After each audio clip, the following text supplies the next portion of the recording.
water's appropriate for the aircraft. Okay. Make sure to dispose of it properly. Don't throw it in the trash can. Corrosive, yeah. Be careful with it. Gotcha. I don't see anything on here about expiration either. Look for general condition and security. How's it look? It's not swollen. Sometimes they get puffy because it's usually a sealed battery, though, come to think of it, because they're over pressurized. Look, I see some corrosion around here. That looks like maybe some of the electrolyte is expanded and come out around this little seal around the terminal. Doesn't mean the battery's bad, but I want to clean that off and get that corrosion gone. Let's see. Check the cells. And it doesn't have enough. I don't know did he let you look at a manual? Like, yeah. How do you know if it has enough fluid, not too much, not too little? Yeah, he gave me a manual, but I froze. Totally cool. Yeah, well, you'd want to see, the manual should tell you, how do you know if this is enough water, too much, too little? The manual should tell you. You can look in there and see that the liquid level's high enough that nothing's dry. Mm-hmm. I think that's probably good. So you could check all the cells and make sure they all have the right amount of fluid. And then we could literally just squeeze it, stick it in there just like a turkey baster. And then, okay, it's low. It doesn't mean the battery's bad, it means it's not charged. The state of charge is low, so you'd want to charge this battery up and then see if it's good. Let's test it with a meter and see what it says. So this is a 12 volt battery. 12 volt batteries, when they're fully charged, believe it or not, it's not 12 volts. Sounds crazy, but you have 6 cells. Each one is 2.2 volts. So a 12 volt battery should have 13.2 volts when fully charged. Remember, we're going to check direct on voltage. Mm-hmm. Let's put one on one terminal, one on the other terminal. Wow. So you see the negative sign, that means I've got them on the wrong terminals. Makes sense. That one says positive. Red's positive, black's negative. So I'll do it this way. Okay, this only has 1.3 something volts. Okay, it's stabilizing around 1.9. So this battery is in very bad shape. It should have 13.2. It has 1.9 only. And our meter said this cell has bad juice, isn't charged. So we could check the specific gravity at every cell. Maybe most of them are good and only one of them's bad.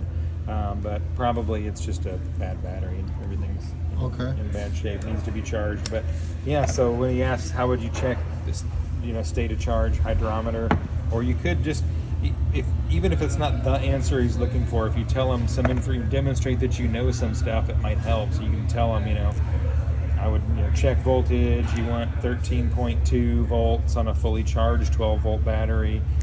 You could check the electrolyte level in each cell. Check the specific gravity of the fluid with a hydrometer. That's really the answer they're looking for. Mm-hmm. And where would I find the specific gravity on the manual? Well, like what it should be? Yeah. Yes, every battery has a manual, just like every airplane does, and it'll be in there. I know Concorde makes a lot of aircraft batteries, and their battery manuals are available free online. Okay. So you can I'll just do Concorde battery manual. RG series, these are pretty common, and their shit's free. And so you can just look through their battery manual.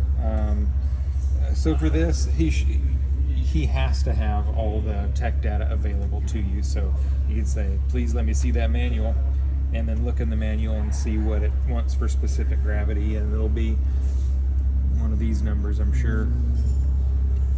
So this is 10% more heavy than water, and anyway, so when it gets heavy enough, its specific gravity is high enough, it'll say it's a good battery. And you can back that up by putting a multimeter on it, and the multimeter will also say, hey, this is a good battery. Yeah. Okay. Let's see if this one over here is any good. I'm guessing these are all bad, but okay, that's not as bad. You got 7.17 volts. Let's see if so the other one, it was really low, right? It was about where the word low is, if I remember right. Yes. Let's see if this should be a little higher, right? Because it's not a 1.9 volt battery. It's 7. Okay, that cell's bad. Bad. It didn't even move. Like it's bottomed out. We're looking at this right here. The needle, yeah. Okay. That needle's pointed really low, like at water. Yeah. So maybe this cell, I'm guessing, since this battery is better than this battery, at least one of these cells has to be decent.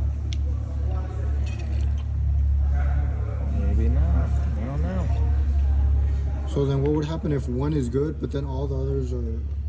Well, Or bad. if you, Oh, let me say this: what if one is bad, but all the other ones are good? Would it pass or no? I think the answer they're looking for is no. No. What you would really do is take it to a battery. Like, you could service the battery yourself, or take it to a battery shop and have them service it. Like the manufacturer of the battery.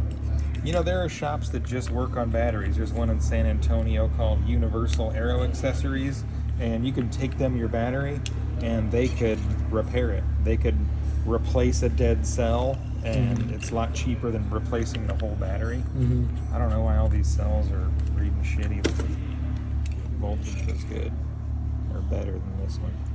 And this is distilled water. Always distilled water. Okay. Distilled water, it's also called deionized water, and yeah, it's the only kind of water you'd ever want to put in a battery. See, that's better. I don't have an answer for why these all have bad specific gravity, but it shows more voltage. That's strange to me. Makes me double check.